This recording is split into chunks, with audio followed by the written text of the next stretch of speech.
Cow milk খাওয়া start করলো তখন পটির মধ্যে কিছু পরিবর্তন আসে। এক্ষেত্রে কিন্তু অবশ্যই ডক্টরের পরামর্শ নিয়ে 6 মাস অন্তর অন্তর ওষুধ খাওয়ানো উচিত। খাওয়া অনেকটা পরিমাণে কমে যায়। আমার ছেলের ক্ষেত্রে তো আমি খুব ভালো করে সেটা লক্ষ্য করেছি। 1.5 বছরের পর থেকে সেই পরিমাণটা আরও কমতে পারে। এই বয়সে মানে 1 থেকে 2 বছরের বেবিদের মধ্যে অ্যাক্টিভিটি প্রচুর। Hello viewers, let's talk about চ্যানেলে তোমাদের অনেক অনেক ওয়েলকাম। আশা করি তোমরা সবাই খুব ভালো আছো। তো আজকে আমি তোমাদের সাথে শেয়ার করব 1 থেকে 2 বছরের বেবিদের ডেইলি অ্যাক্টিভিটি আর রুটিন সম্পর্কে বেশ কিছু ইনফরমেশন। বাচ্চাদের ডেইলি রুটিনে কি কি কাজকর্ম করা উচিত, কোনটার কি গুরুত্ব ইত্যাদি সমস্ত কিছু কিন্তু আমাদের অবশ্যই জানা উচিত। এই ভিডিওতে যেমন আমি আমার বেবির রুটিনটা তোমাদের সাথে শেয়ার করব, তেমনি এর সাথে সাথে শেয়ার করব বেশ কিছু ইনফরমেশন। কারণ প্রত্যেক মা বাবা যখন তার বাচ্চার জন্য একটা রুটিন সেট করেন, তার মধ্যে এমন বেশ কিছু গুরুত্বপূর্ণ বিষয় রাখা উচিত যেগুলো থেকে আলটিমেটলি বাচ্চার উপকার হয়, বাচ্চার বৃদ্ধি বিকাশে সেগুলো যাতে সাহায্য করে, তাই না? তো সেই রকম বেশ কিছু ইনফরমেশনও তোমাদের সাথে শেয়ার করব। তো চলো আর দেরি না করে ফটাফট ভিডিওটা স্টার্ট করি।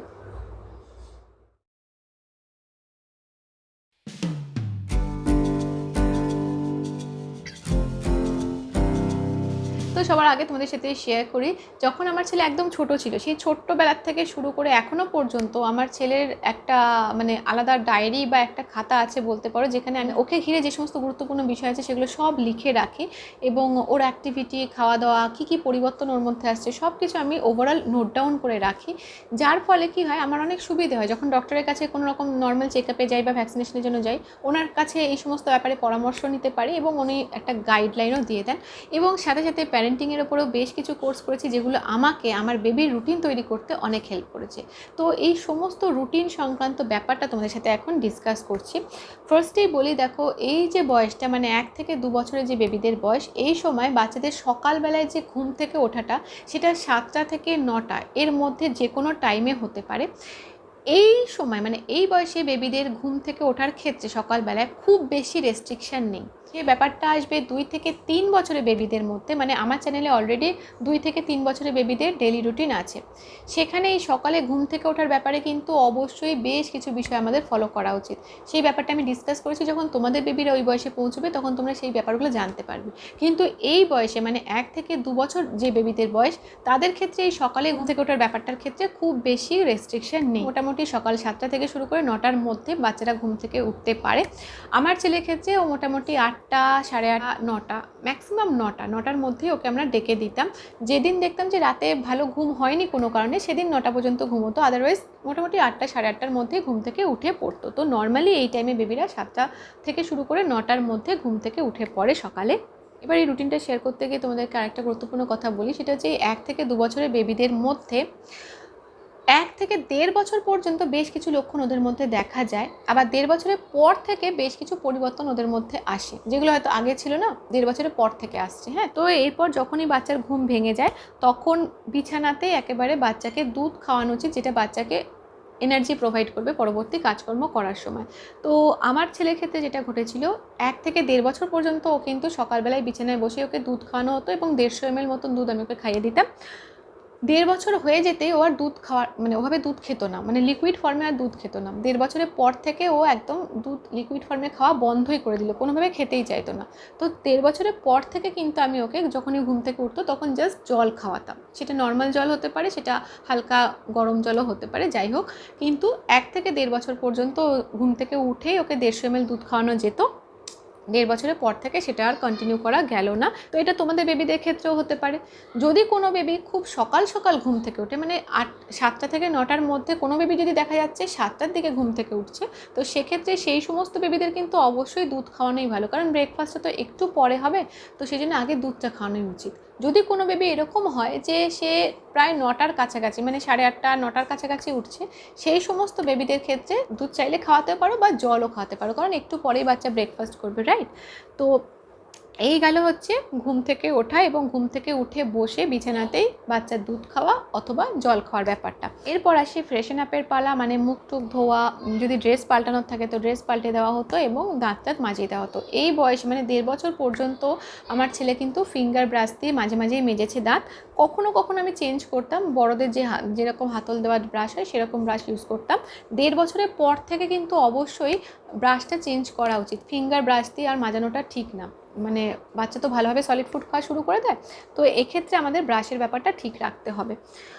তো মুখ টুক ধুয়ে পরিষ্কার টরিষ্কার হয়ে গিয়ে ফ্রেশ ট্রেশ হয়ে যাওয়ার পর প্রায় 9টার দিকে আমি আমার ছেলেকে খেলতে বসাতাম, সেটা সবার মাঝখানে খেলতে বসাতাম। খেলতো, খেলাধুলা করতো, যা করতো, সেই সাথে সাথে আমি ব্রেকফাস্টটা করিয়ে দিতাম, মানে খাইয়ে দিতাম। যে রকম স্ক্রিন টাইম মানে মোবাইল দেখানো বা টিভি দেখানো আমি একদমই অ্যালাউ করিনি। সবার মাঝখানেই ওকে বসাতাম এবং ও খেলতো এবং সাথে সাথে ব্রেকফাস্ট করাতাম। তো এটা খুব ইম্পর্টেন্ট বৈশিষ্ট্য এই বয়সী বাচ্চাদের, প্লে টাইমের সাথে খাবারটাকে অফার করা। এটার ফলে বাচ্চাদের কিন্তু মোবাইল দেখানো, মানে আমাদের মধ্যে একটা মাইন্ড সেট আপ হয়ে থাকে যে বাচ্চাকে মোবাইল দেখাবো বা টিভি দেখাবো তারপর খাওয়াবো, এই ব্যাপারটা আসবেই না যদি বাচ্চাকে খেলতে বসিয়ে খাওয়ানো যায়, ঠিক আছে? অথবা তোমরা চাইলে বাচ্চাদের যে খাওয়ার সিট পাওয়া যায় সেই সিটে বাচ্চাকে প্রপারলি বসিয়ে খাবারটা দিতে পারো বা ব্রেকফাস্টটা দিতে পারো এবং তারপর বাচ্চাকে খাইয়ে দিতে পারো। তবে এই টাইম থেকে তুমি চাইলে তোমার বাচ্চাকে চামচ দিয়ে খাবারটা ছেড়ে দিতে পারো, বাচ্চা নিজে কয়েকবার তুলে তুলে খেলো, বাকিবার তুমি নিজে খাইয়ে দিলে। তো চাইলে বাচ্চাকে নিজেকেও খাবারটা খেতে দিতে পারো। মানে 9টার সময় বাচ্চাকে ব্রেকফাস্ট অফার করা হলো, বাচ্চা খেলাধুলা করছে এবং ব্রেকফাস্টটা খাচ্ছে। ব্রেকফাস্ট আমি নর্মালি চেষ্টা করতাম দুধ দিয়ে কিছু বানানো, যেগুলো তোমাদের সাথে অলরেডি আমি শেয়ার করেছি 1 থেকে 2 বছরের বেবিদের ডায়েট চার্টে। তো ওই খাওয়া সংক্রান্ত সমস্ত ডিটেলস জানতে গেলে ওই ভিডিওটা তোমরা অবশ্যই দেখে নিও। এখানে আমি বলছি যে ব্রেকফাস্টটা মোটামুটি 9টার মধ্যে যখনই হয়ে যেত তারপর ওকে আমি পটি করানোর চেষ্টা করতাম। তো পটি সিট আছে সেখানে বসিয়ে রাখতাম এবং মোটামুটি ব্রেকফাস্ট খাওয়ার পরপরই একটা প্রেশার আসতো এবং ও পটি করে ফেলতো। তো ওই পটি টাইমটা ছিল ওই সময় এবং ওই সময় থেকে আমি পটি ট্রেনিংটা দেওয়াও স্টার্ট করি। এরপরে এই পটির ব্যাপারটা হয়ে গেলে 9:30 থেকে শুরু করে 10:30 বা 11টা, এই যে 1 ঘন্টা বা 1.5 ঘন্টা যে টাইমটা, এটা হচ্ছে পুরোপুরি আউটডোর অ্যাক্টিভিটির টাইম। যেদিন আমি দেখতাম যে সূর্যের আলোটা বা সূর্যের তেজটা অনেকটা কম আছে বা হালকা আছে, সেদিন ও ভালোভাবে বাইরে ঘুরে টুরে বেড়াতো। যেদিন দেখতাম যে সূর্যের তেজটা বেশ অনেকটা সূর্যের তেজ, অতক্ষণ বাইরে ওকে রাখা যাবে না, তখন একটু আলো, একটু ছায়া, একটু সূর্যের আলো আছে, একটু ছায়া আছে, এরকম জায়গায় ওকে খেলতে দিতাম। তারপর ঘরে নিয়ে আসতাম ইনডোর অ্যাক্টিভিটির জন্য। হ্যাঁ, তো মোটামুটি 1 থেকে 1.5 ঘন্টা মতন বাচ্চাদেরকে আমাদের বাইরে বার করতেই হবে, কারণ বাচ্চাদের এই বয়সটাতে বাচ্চারা বিভিন্ন জিনিস দেখতে চায়, জানতে চায়, চিনতে চায়, কথা বলার চেষ্টা করে। এই সময় বাচ্চারা কথা বলার ভীষণ চেষ্টা করে। তো ওই জন্যে যত ওদের এক্সপোজ করবো আমরা বাইরের পরিবেশটার সাথে, যত ওরা মিশবে তত ওরা কথা বলাটা শিখবে। এছাড়া হাঁটার ব্যাপারটাও আসবে ভালো করে। তো ওই জন্যে বাইরে কিছু সময়ের জন্য রাখা উচিত, তারপর আবার ঘরে নিয়ে আসতাম। মোটামুটি 11:30টার মধ্যেই ঘরে চলে আসতো। এবার 11টার দিকে আমি ওকে স্ন্যাক্স অফার করতাম। এবার এই স্ন্যাক্সের মধ্যে আমি সবসময় ফল খাওয়ানো পছন্দ করতাম, তো কিছুক্ষণের জন্য আমি ফল খাইয়ে দিতাম। এবার এখানে একটা গুরুত্বপূর্ণ কথা বলি, এই যে বাইরে বাচ্চা খেলাধুলা করে ঘুরে টুরে এলো, তারপর বাচ্চাকে একটা ছোট্ট করে কিছু খাইয়ে দেওয়া হলো 11টার দিকে স্ন্যাক্স বা কিছু, এরপরে না বাচ্চারা আর একটা ন্যাপ নিয়ে থাকে, মানে ছোট্ট সময়ের জন্য ঘুমিয়ে থাকে।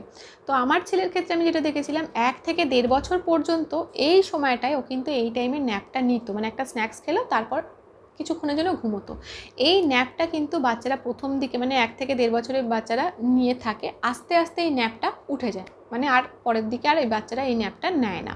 তো মোটামুটি এই ন্যাপটা হতে পারে 40 মিনিটের, হতে পারে আধ ঘন্টার, হতে পারে 1 ঘন্টারও। তো মোটামুটি আমার ছেলের ক্ষেত্রেও তাই 1 থেকে 1.5 বছর পর্যন্ত যখন ওর বয়স ছিল, এই স্ন্যাক্সটা খাওয়ার পর একটু ঘুমিয়ে নিত। 1.5 বছর হয়ে যেতেই তারপর থেকে আস্তে আস্তে এই ঘুমটাও কিন্তু চলে গেল। তো এই ন্যাপটা নিয়ে যখন ঘুম থেকে উঠতো মোটামুটি তখন 12টার কাছাকাছি বাজতো। তো 12টা থেকে 1:30টার মধ্যে ভালো করে তেল মালিশ করা, তারপর কিছুক্ষণ রেখে দেওয়া, একটা মানে ফ্রি টাইম দেওয়া। তেল মালিশের পরে একটু হাঁটার চেষ্টা করছে, একটু বসছে, আবার একটু উঠে পড়ছে। তো এই ধরনের কাজগুলো, মানে ধরে ধরে দাঁড়িয়ে থেকে এগোনোর চেষ্টা করছে, ডাকলে কাছে আসছে, এই সমস্ত কাজকর্মগুলো করতো। তারপর স্নান করানো হতো এবং তারপর লাঞ্চ অফার করা হতো। লাঞ্চের ব্যাপারে আর ডিটেলস আমি কিছু এখানে বলছি না, কারণ ডিটেলস আমি অলরেডি 1 থেকে 2 বছরের বেবিদের ডায়েট চার্টে শেয়ার করে দিয়েছি। এরপর 2টো থেকে 4:30 পর্যন্ত একটা ন্যাপ নিত, মানে দুপুরের যে ঘুম যেটাকে বলে খাওয়ার পর, সেটা 2টো থেকে মোটামুটি 4:30 পর্যন্ত ন্যাপ নিত। মোটামুটি এই টাইমের ঘুমটা বাচ্চারা 2 ঘন্টা মতন ঘুমিয়ে থাকে এবং এটা অ্যাবসোলুটলি নর্মাল।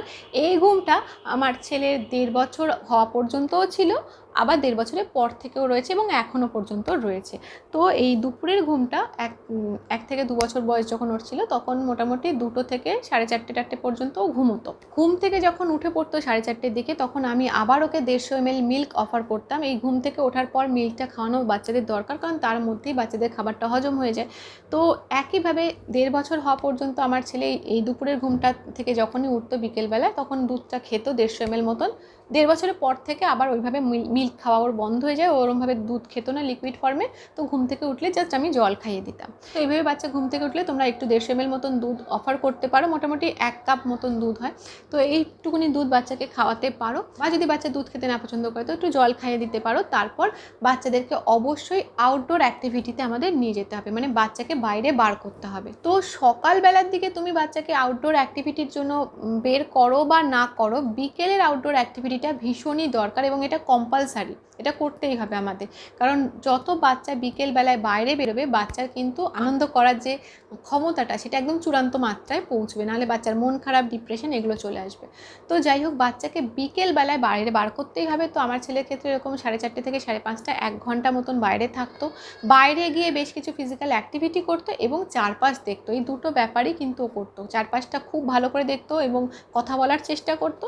আর নিজে যেমন যা যা ফিজিক্যাল অ্যাক্টিভিটি আমরা করতে দিতাম, কিছু ঠেলতে দিতাম বা যাই হোক, সেগুলোও করতো। তো এই পুরো 1 ঘন্টা বাইরেই পুরোটা কাটাতো। এরপর 6টার দিকে একটা ছোট্ট টিফিন খাওয়ানো হতো সন্ধেবেলায়, এবং এই টিফিনটাও আমি ওকে খেলতে বসিয়ে খাওয়াতাম, মানে খেলার মধ্যে রেখে বা কোনো বইয়ের বড় বড় পাতায় ছবি আঁকা আছে এরকম কোনো বই সামনে দিয়ে তারপর আমি আস্তে আস্তে খাবারটা খাওয়াতাম।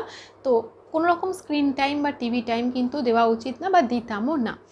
এই যে সন্ধেবেলার টিফিন হয়ে যেত 6টার দিকে, তারপর ওকে বসিয়ে রেখে আমি নিজে ওর সামনে থেকে ওর সাথে কিছু অ্যাক্টিভিটি ওকে দিয়ে করাতাম, বা ও যাতে অ্যাক্টিভিটিগুলো করে তার জন্য ইনসিস্ট করতাম। মানে সারাদিন মায়ের কিন্তু অনেক ব্যস্ততা থাকে, বাট একটা পার্টিকুলার টাইম সন্ধ্যের দিকটা মায়ের কিন্তু বাচ্চাকে সময় দেওয়া উচিত, যাতে বাচ্চা ওই বয়সে যা যা অ্যাক্টিভিটি করা উচিত সেগুলো করতে পারে, এবং মা যেন দেখেন যে বাচ্চা সেই অ্যাক্টিভিটিগুলো করছে কিনা, বাচ্চার মধ্যে কোনো রকম কোনো সমস্যা হচ্ছে কি, এগুলো যাতে মা লক্ষ্য করতে পারেন। তার জন্য কিন্তু সারাদিনে মা সময় পান বা না পান, সন্ধ্যের কিছুক্ষণের একটা টাইম কিন্তু বাচ্চার জন্য বার করে রাখা উচিত, যাতে বাচ্চার সাথে মা বসে বাচ্চাকে দিয়ে বিভিন্ন রকম অ্যাক্টিভিটি করাতে পারেন। তো আমি নর্মালি কী করতাম, ওর টিফিন খাওয়া যখন হয়ে যেত সন্ধেবেলায়, তারপর 1 ঘন্টা চেষ্টা করতাম ওর সাথে বসার, ওকে হাঁটতে বলতাম যে হাঁটো হাঁটো, এগিয়ে এগিয়ে আসো, বা ইনসিস্ট করতাম হাঁটার জন্য, কথা বলার চেষ্টা করতাম ওর সাথে। এরকম যা যা অ্যাক্টিভিটি ওই বয়সে করা উচিত সেই সমস্ত কিছুগুলো আমি ওই সময় করতাম, রাইট। এছাড়া বল ছোড়া খুব ভালো একটা অ্যাক্টিভিটি, এই সময় বাচ্চাদেরকে বল ছুটতে দেওয়া উচিত, বলটা ধরছে কিনা এটা একটা ডেভেলপমেন্টের পার্ট। তো এই খেলাগুলো আমি ওই সময় দাঁড়িয়ে থেকে বা ওর সামনে বসে থেকে ওকে দিয়ে করাতাম। তো এই টানা সন্ধেবেলার এই 1 ঘন্টা টাইম ওকে দিতাম। এরপর 8:30 থেকে 9টার মধ্যে ডিনার দেওয়া হতো এবং ডিনারটাও খেয়ে ফেলতো। মোটামুটি 9টার মধ্যে ডিনার কমপ্লিট হয়ে যেত। এরপর এইটুকুনি বাচ্চার ক্ষেত্রে আর বেশি রাত করা ঠিক না। তো 8:30 থেকে 9টার মধ্যে ডিনারটা বাচ্চাকে দিয়ে দেওয়া উচিত এবং বাচ্চার সেটা কমপ্লিট করে ফেলা উচিত। 10টার দিকে বাচ্চার বেড টাইম স্টার্ট হওয়া উচিত, এবং যাতে বাচ্চা আস্তে আস্তে ঘুমিয়ে পড়ে, সেটা মানে ডিনারের পর একটু বাচ্চা ঘুরে ফিরে বেড়ালো, যদি কোনো বেবি পটি করে তো করলো, তারপর বাচ্চাকে বিছানায় নিয়ে আসতে হবে এবং চেষ্টা করতে হবে 10টা একটু আগে পরের থেকে যেন বাচ্চার ঘুমের মতন একটা পরিবেশ তৈরি হয় এবং বাচ্চা যেন ঘুমোতে পারে। তো যখন রাতে ঘুমোতো তখন আর কিন্তু ও মাঝখানে দুধ খেত না, মানে বেশ কয়েক মাস আগে, তেমন 1 বছর হওয়ার প্রায় আগের থেকেই রাতে দুধ খাওয়াটা ওর বন্ধ হয়ে যায়। রাতে যদিও একটু উসকুস করে তো জল জাস্ট খেত, দুধ কখনোই খেত না। এবার বেশ কিছু ইম্পর্টেন্ট টিপস শেয়ার করি যেগুলোর মধ্যে আমি পরিবর্তন দেখেছি। যেমন পটির ক্ষেত্রে, বাচ্চাদের পটির ক্ষেত্রে আমি আমার ছেলের ক্ষেত্রে দেখেছিলাম 1 থেকে 2 বার পটি করতো। এই 1 থেকে 2 বছরের বেবিদের মধ্যে নর্মালি 1 থেকে 2 বার পটি হওয়া নর্মাল। আচ্ছা, যখন কাউ মিল্ক খাওয়া স্টার্ট করলো তখন পটির মধ্যে কিছু পরিবর্তন আসে। আস্তে আস্তে কাউ মিল্ক খেতে খেতে যখন ওটা অভ্যেস হয়ে যায় তখন সেই রকম কোনো আর সমস্যা হলো না। বাট অনেক বেবিদের কিন্তু ল্যাকটোজে বা কাউ মিল্কের প্রোটিনের সমস্যা থাকতে পারে, তারা কিন্তু সেটা ডাইজেস্ট নাও করতে পারে, বারবার পাতলা পটি হতে পারে, সেক্ষেত্রে কিন্তু তাদের কাউ মিল্ক দেওয়া যাবে না। তো পটির মধ্যে 1 বছরের পর থেকে কিন্তু চেঞ্জেস আসে, এটা কিন্তু খুব স্বাভাবিক ব্যাপার। অনেক সলিড ফুড খাওয়া শুরু করে দেয়, তো পটির মধ্যে পরিবর্তন আসবে, এটা খুব স্বাভাবিক ব্যাপার। প্রবলেম বলতে এই 1 থেকে 2 বছরের বেবিদের মধ্যে প্রবলেম যেটা ছিল আমি আমার ছেলের ক্ষেত্রে দেখতে পেয়েছিলাম, সেটা হচ্ছে কৃমির সমস্যা। এটা হয়েই থাকে এবং এর জন্য 6 মাস অন্তর অন্তর ওষুধ খেতে হয়। তো কৃমির সমস্যা এটা খুবই কমন সমস্যা, এক্ষেত্রে কিন্তু অবশ্যই ডক্টরের পরামর্শ নিয়ে 6 মাস অন্তর অন্তর ওষুধ খাওয়ানো উচিত। 1 বছরের আগে বাচ্চাদেরকে কৃমির ওষুধ দেওয়া হয় না, 1 বছর হয়ে গেলেই তারপরে কিন্তু ডক্টরের সাথে যোগাযোগ করে কৃমির হোক বা না হোক কৃমির ওষুধটা চালু করে দিতে হবে। দুধ খাওয়ার ব্যাপারে বলি, দুধ খাওয়া অনেকটা পরিমাণে কমে যায়। আমার ছেলের ক্ষেত্রে তো আমি খুব ভালো করে সেটা লক্ষ্য করেছি যে লিকুইড ফর্মে দুধ খাওয়া 1.5 বছরের পর থেকেই ছেড়ে দেয়। তো টোটাল দুধ খাওয়ার পরিমাণটাও কিন্তু বাচ্চার কমে যাবে এই 1 থেকে 2 বছরের বেবিদের মধ্যে। মোটামুটি 400 ml এর কিছু কম কিছু বেশি দুধ খেয়ে থাকতে পারে, সেটা ওকে, ঠিক আছে। এবার বলি অ্যাক্টিভিটির কথা। তো 1 থেকে 2 বছরের বেবিদের মধ্যে অ্যাক্টিভিটি প্রচুর পরিমাণে বেড়ে যায় এবং বাচ্চারা প্রচুর পরিমাণে অ্যাক্টিভিটি করার চেষ্টা করে, ইন্টারঅ্যাক্ট করার চেষ্টা করে, কথা বলার চেষ্টা করে প্রচুর পরিমাণে। তো আমাদের এই সময় ওদের সাথে সমান তালে ওদের সাথে ইন্টারঅ্যাক্ট করতে হবে যাতে ওরা কথাটা শেখে তাড়াতাড়ি, রাইট? এবং বিভিন্ন অ্যাক্টিভিটি মানে হাঁটা বলো বা ঠেলা বলো, সমস্ত রকম অ্যাক্টিভিটি প্রচুর বেড়ে যায়। তো এইটা আমাদের লক্ষ্য রাখা উচিত যে এই বয়সে বাচ্চাদের অ্যাক্টিভিটিটা বাড়ছে কিনা এবং ইন্টারাকশন করাটা বাড়ছে কিনা। এছাড়া নেক্সট হচ্ছে সলিড ফুড। যেহেতু বাচ্চার অ্যাক্টিভিটি খুব বেড়ে যায়, বাচ্চার সলিড ফুড খাওয়াটাও প্রচুর পরিমাণে বেড়ে যায় এবং এটা আমাদের বাড়াতে হবে, মানে সলিড ফুড খাওয়ার যে পরিমাণটা সেটাও আমাদের বাড়ানো উচিত। তো মোটামুটি এই হচ্ছে 1 থেকে 2 বছরের বেবিদের একটা জেনারেল রুটিন। তো আজকের ভিডিওটা এই পর্যন্তই থাকলো। যদি তোমাদের ভিডিওটা ভালো লেগে থাকে তাহলে একটা লাইক করো, শেয়ার করো, সাবস্ক্রাইব করো আমাদের চ্যানেলটা, আর আমাদের চ্যানেলের সঙ্গে অ্যাটাচ থেকো। Thank you.